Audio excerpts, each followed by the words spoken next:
U današnjem video radu analiziram nov način ratovanja u vazduhu, a čiji su glavni akteri dronovi kojim za sada upravljaju vojnici, a u bliskoj budućnosti uz pomoć veštačke inteligencije će se boriti i samostalno. Naime, krajem prošle godine Ministarstvo odbrane Rusije je objavilo snimak na kojem se vidi duel u vazduhu između ruskog izviđačkog drona i teškog multikopter drona Baba Jaga oružanih snaga Ukrajine. Ruski operater je zabio dron u neprijateljsku bespilotnu letelicu, usled čega je Baba Jaga uspešno oborena. U obrazloženju objavljenog snimka navodi se da je operater dronova flote Severne mornarice tokom izviđanja iz vazduha otkrio tešku bespilotnu letelicu Baba Jaga oružanih snaga Ukrajine, nakon čega je, procenivši situaciju, odlučio da je napadne. Dovodići izviđački dron na putanju pogodnu za presretanje, ruski operater je svoju bespilotnu letelicu usmerio na rotore teške bespilotne letelice protivnika, nakon čega je Baba Jaga oborena. Opšti naziv Baba Jaga odnosi se na vrstu dronova heksakoptera, prvobitno namenjeni za poljoprivredne svrhe, koje su ukrajinske oružane snage konvertovale za obavljanje borbenih zadataka. Takvi dronovi imaju veliku nosivost, dobru navigaciju i mogućnost autonomnog letenja. Međutim, takvi dronovi ispuštaju veoma glasan zvuk u letu i kada su potpuno opterećeni, podižu se ne više od 30 metara od zemlje i lete brzinom ne većom od 40 km na sat, što ih čini prilično lakim za otkrivanje.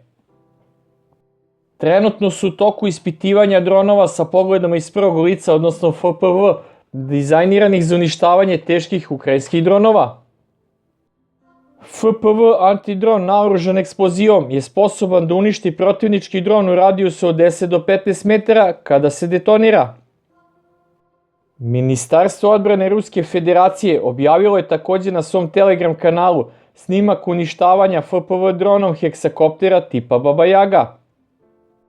Na snimku se vidi da je ruska bespilotna letelica uništila presretanjem ukrajinski dron sa 6 rotora koji je trebalo da baci mine na položaje oružanih snaga Rusije.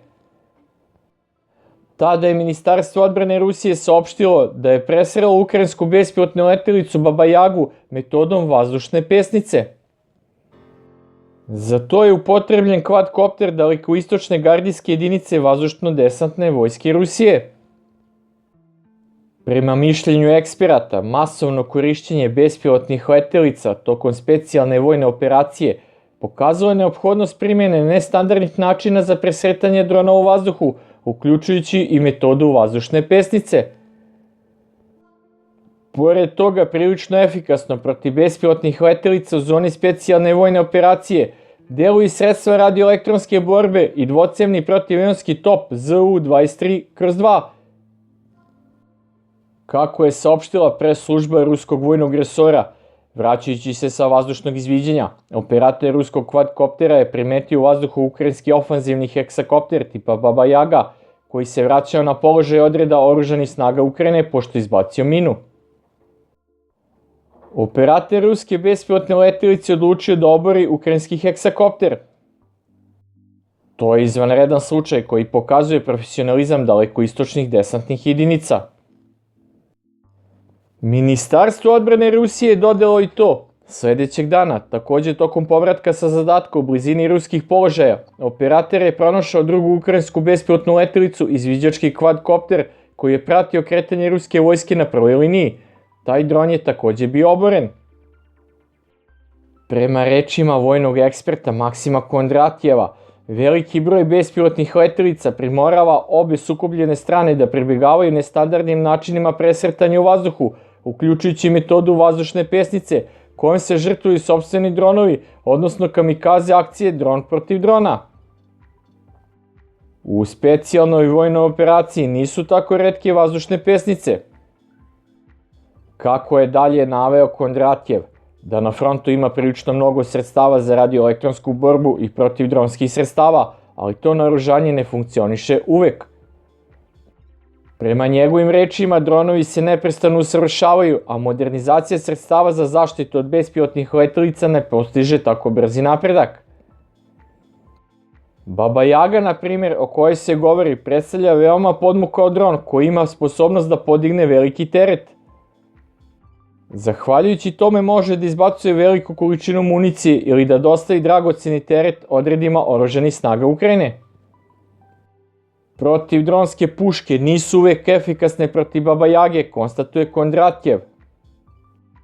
Vojni ekspert Dmitrij Sevčenkov u razgovoru za medijsku kuću RT navodi da je vazdušna pesnica često jedina mera reagovanja.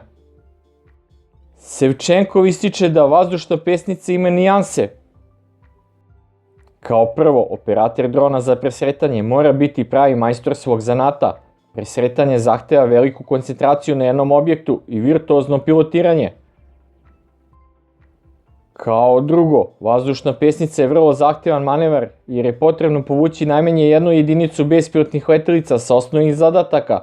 Takvu mogućnost ima malo koji vojni odred. Pukovnik u penziji Anatolij Matvičuk navodi da je linija borbenog kontakta povremeno toliko ispunjena dronovima da je neophodno koristiti sva moguća dostupna sredstva za borbu protiv njih.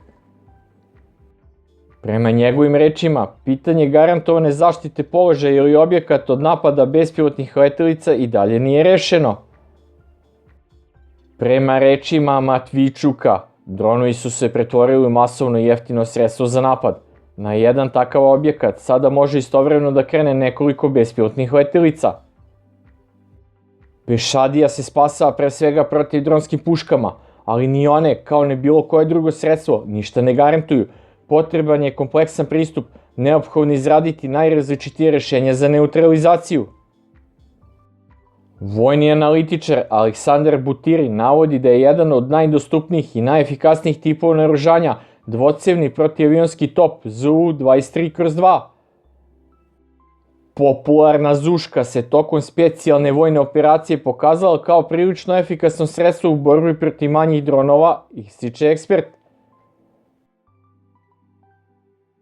Sve u svemu, sa razvojem tehnologije, posebno veštačke inteligencije, bit ćemo uskoro svedoci sve većeg broja vazdušnih duela dronova koji će se voditi sa ili bez upravljanja od strane operatera, a koji mogu prerasti u masovne okršaje u vazduhu, odnosno bojeva tipa roj protiv roja dronova. Jasno je da je na bojištu 21. veka uspostavljen nov sistem ratovanja, koji sve više uključuju bojeve mašina protiv mašina, a sa povećanjem broja dronova na bojištu će preživljavanje ljudi, odnosno vojnika na bojištu, biti sve manje moguće.